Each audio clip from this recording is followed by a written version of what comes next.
Hi friends नमस्कार जय जगन्नाथ मु आपन प्रिय अपरूपा मु आपण माननकु पूजास फ्लेवर हाउस को स्वागत जनाउछि।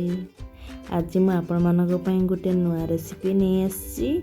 सकाळ ब्रेकफास्ट पई उषुना चाउलर चकुली पिठा याकू आमे किपरि भाबरे प्रस्तुत करिबा आसंतु दर्शक बंधु शिखिबा।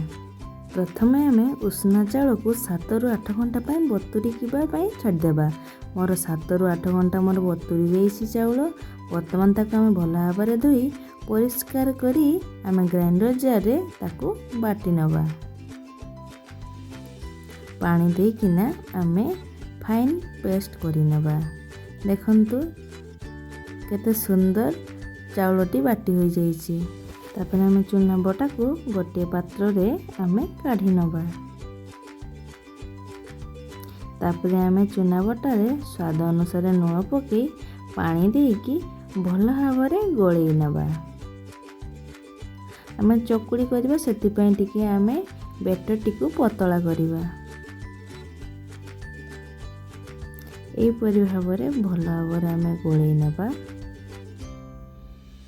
हम दरकार पड़िले आहुरी पानी मध्य ऐड करि नबा।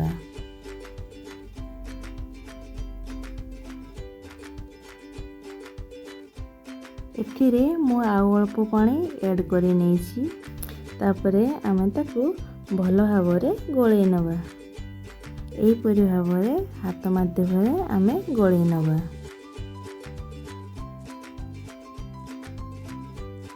देखंतु यार बेटरटी एतिकी बहलिया और एतिकी गाढ़ा रहिबो। तापरे आमे पैन बसई नबा। पैन रे अल्प तेल देकी ताकू चारिआडे स्प्रेड कर नबा। तापरे आमे चाउल बेटर को आमे तावा रे पके गोल करी बुलेई नबा।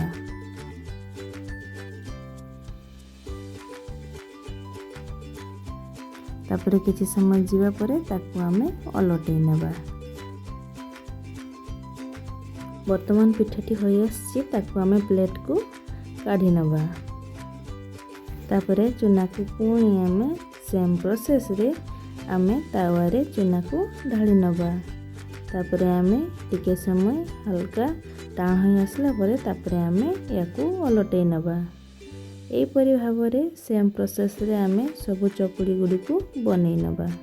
आपण माने घरे एबे अति सहज उपाय रे उषुना चाउलर चकुली बनी परिबे। चकुलीटी एकदम नरम एकदम सॉफ्ट तैयारी होबो। आपण माने ए वीडियो माध्यम रे आपण देखि परिबे चकुलीटी केते नरम हेछि ओ केते सॉफ्ट हेछि।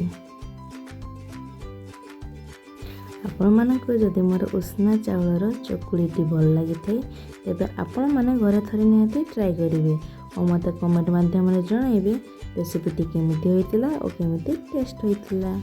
आपण मानक जदि मोर चकुली पिठार रेसिपीटी भल लागि थाई तेबे लाइक शेयर कमेंट सब्सक्राइब करबा को जरूर भूलिबेनी।